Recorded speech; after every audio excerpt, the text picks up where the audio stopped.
Kwa hivyo linakuja swala hapa, nini kinachochinjwa? Mwenyezi Mungu Subhanahu wa Ta'ala amebashiria katika aya aliposema walikulli ummatin ja'alna mansakan liyadhkuru ismallahi 'alayha min bahimatil an'am. Kwa hivyo katika ama wanyama ambao kwamba tunafaa kuchinja min bahimat al-an'am, katika wanyama wanaofugwa, wanyama hoa. Kwa hivyo huwezi kuchinja wasokuwa ngamia, kondoo ama afwan ng'ombe, kondoo na mbuzi, hawa peke yake. Kwa hivyo kama wewe unamiliki swara kwa mfano, huwezi kumchinja ukasema ni udhiya, itakuwa ni nyama tu kama nyama zingine. Mtu anasema mimi sina uwezo wa kuchinja, hata mbuzi na kondoo siwezi, lakini na sungura wangu nataka nimchinje, na kuku wangu nataka kumchinja. Mchinje kuku wako, furahisha familia yako, jifurahishe na wewe siku ya Eid, lakini si udhiya, haichukui udhiya. So Mwenyezi Mungu Subhanahu wa Ta'ala amefunga min bahimat al-an'am, lazima wewe ni katika bahimatul an'am. Kwa hivyo kwa kwanza nani? Ngamia, wa pili ng'ombe, wa tatu mbuzi ama kondoo, wa nne ni mbuzi. Hawa wanne peke yake, huwezi kuchinja mwingine yote ambao kwamba ni hawa, hata kama ni mnyama ambaye kwamba anaruhusiwa kula. Tayeb, gani bora? Maulama ama jamhuri ya maulama wanasema ngamia inachukua nambari 1. Nafasi ya kwanza katika ubora ni ngamia. Kwa nini? Kwa sababu ana nyama nyingi, utapata kulisha wengi zaidi.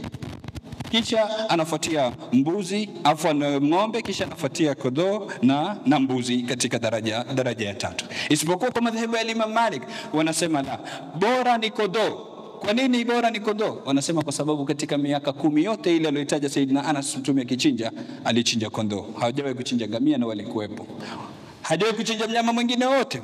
Jambo la kwanza. Jambo la pili ni kwa katika kisa cha Sayyidina Ibrahim na Sayyiduna Ismail, aliyeteremshwa pale kuchinjwa alikuwa nani?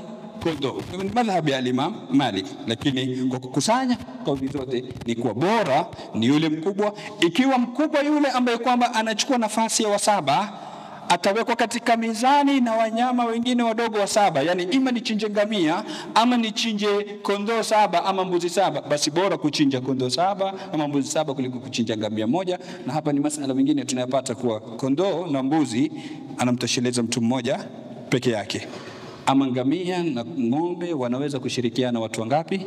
Watu 7, kila mmoja akawa na share yake katika mnyama kama yule. Kwa hivyo kondoo anakuwa ni mmoja peke yake.